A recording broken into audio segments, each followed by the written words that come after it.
स्वागत है। बात लाल आतंकी यानी कि नक्सलवाद की, जिसके बहकावे में आकर जिन भोले भाले आदिवासियों ने कभी हथियार उठा लिए थे, अब उनकी जिंदगी वापस पटरी पर लौट आई है। नक्सल विचारधारा छोड़ चुके ये लोग बेहतर जिंदगी जीने के लिए नए हुनर सीख रहे हैं।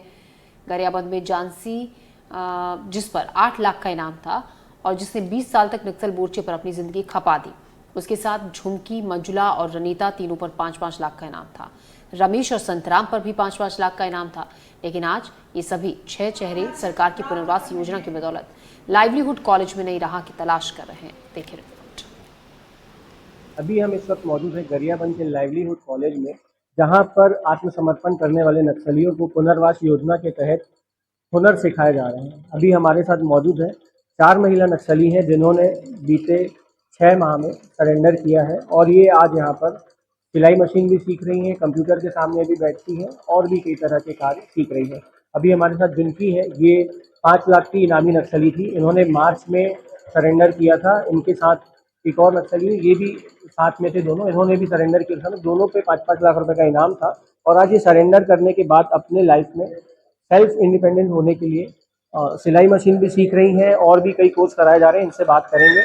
अभी जिनकी आपको कब से आपने चालू किया है सिलाई मशीन, कब से चला रहे हैं?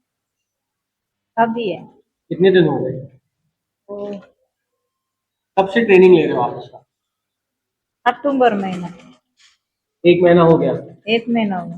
क्या क्या क्या सीख लिया अभी फिर? और सलवार सूट, ब्लाउज। हाँ, और इसके पहले जब जंगल में थे तो क्या आता था आपको? क्या ट्रेनिंग ली थी वहाँ आपने? और जंगल में कुछ नहीं है। कुछ नहीं। तो ये अभी कैसा लग रहा है सब सीखने के बाद? यहाँ भी ठीक लग रहे हैं। वहाँ की दिनचर्या क्या रहती थी और यहाँ क्या है अभी? वहाँ जंगल में ठीक नहीं लग रहा है। यहाँ ठीक है, ये सब सुविधा भी है। अभी मंजुला भी यहाँ पर है। मंजुला भी पिछले एक महीने से ट्रेनिंग ले रहे हैं ना? आप भी 1 महीने से ट्रेनिंग ले रहे हैं। कैसा लग रहा है?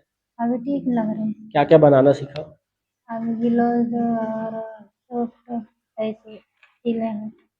घर वर में बात होती है आपकी घर वालों से? आगे होते हैं। उनको बताया कि मैं सिलाई मशीन सीख रही हूँ, सिलाई मशीन चलाना है? हाँ, क्या बोलते हैं फिर? हाँ सीखो करके बोलते हैं। जंगल में थे आप लोग जैसे, तो डिपेंड रहते थे किसी, जो आपके बड़े लीडर रहते थे उनके ऊपर, वो जैसा बोलते थे वैसा करना पड़ता था। और अब तो यहाँ आप लोग अपने मन का करें तो कैसा लगता है?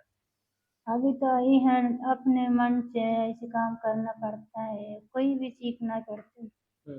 अभी अच्छा लग रहा है। हाँ। झांसी नगरी क्षेत्र से है, सचिव रह चुकी है वहाँ पे और पिछले 20 सालों से नक्सल मोर्चे पर सक्रिय थी और अभी इन्होंने सरेंडर किया। इनसे भी बात करेंगे। कैसा लग रहा है आपको? बहुत अच्छी लग रही है सर। क्या क्या सीखने वाले हैं अब आप? अभी सिलाई मशीन और कुछ कुछ हम्म। सीखने के लिए प्रयास करेंगे, जो अभी लाभ मिल रही है हमको सीखने के लिए। आप जानसी, आप बहुत सीनियर लीडर हैं सबसे, आपने बहुत लोगों को आपने देखा भी है करीब से, कई लोगों को आपने ट्रेनिंग दी है। और एक जो सरकार जो बार बार बोल रही है नक्सलियों को कि आप मुख्य धारा में वापस लौटे, मुख्य धारा में वापस लौटे, आप उनसे क्या कहना चाहेंगी कि क्या यहाँ पर आना उनके लिए कितना सही है? नहीं, आने के लिए वो लोग प्रयास करना चाहिए। यहाँ पे हम लोग यहाँ आने के बाद बहुत अच्छे हैं। जंगल में तो बहुत परेशान चलना और बारिश में, गर्मी में ये चलना रहता है, इसलिए वो लोग भी मुख्य धारा में जोड़ने के लिए कोशिश करने के अच्छे हैं। रमेश, जो अप्रैल में एक मुठभेड़ हुई थी उसमें शामिल थे और इन्होंने जून में सरेंडर कर दिया। रमेश के ऊपर भी 5 लाख रुपए का इनाम रखा हुआ है प्रशासन ने और रमेश अभी पिछले 1 तारीख से यहाँ पर जो लाइवलीहुड कॉलेज है यहाँ पर ड्राइविंग भी सीख रहे हैं, प्लम्बिंग का भी कार्य कर रहे हैं। पहले कभी कुछ गाड़ी वाड़ी चलाई है? कुछ नहीं चलाया सर, साइकिल आती थी बताते हैं आपको? सिर्फ साइकिल चलाया। और मोटरसाइकिल कभी नहीं चलाई? नहीं चलाया, सीधा कार चलाना सीख रहे हो? घर में सीखा है।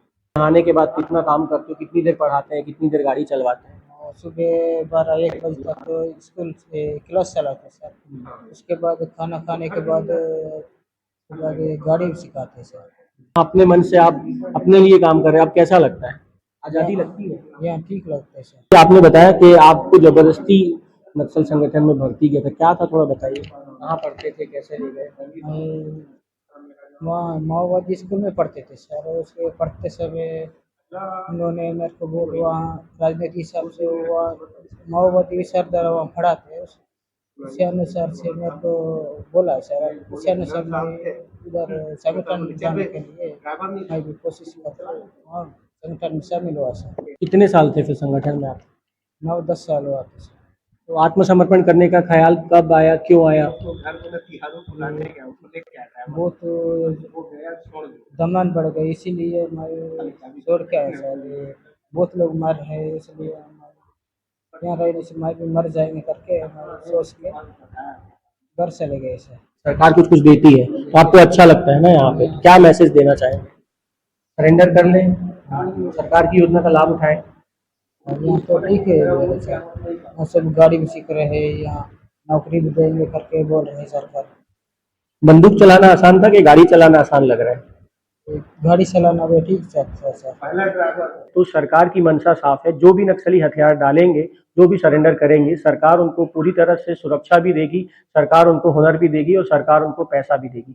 और जंगलों में से रहने से अच्छा है कि नक्सली आत्मसमर्पण करें, सरकार की पुनर्वास नीति का लाभ उठाते हुए अपने और अपने परिवार के भविष्य को बेहतर बनाने की कोशिश करें। एनडीटीवी के लिए हिमांशु सांगानी, गरियाबंद। लाइवलीहुड कॉलेज की मदद से कुल 6 आत्मसमर्पित नक्सलियों का अभी ट्रेनिंग चलाया जा रहा है, जो विभिन्न जैसे उनकी रुचि है उस हिसाब से ट्रेनिंग कर रहे हैं। कुछ महिला जो सदस्य थे नक्सली के, उन्होंने आत्मसमर्पण किया है, वो सिलाई मशीन की ट्रेनिंग कर रहे हैं। कुछ पुरुष आत्मसमर्पित है, वो लोग वाहन चालक का ट्रेनिंग कर रहे हैं। तो इस तरह अलग अलग अपनी रुचि के हिसाब से लोग ट्रेनिंग कर रहे हैं और फिर भविष्य में जिस तरह से ट्रेनिंग के बाद उनको उस क्षेत्र में काम भी करेंगे और नीति के तहत उनको 10,000 रुपये महीना जो स्टाइपेंड दिया जाता है वो भी इस ट्रेनिंग के तहत दिया भी जाता है।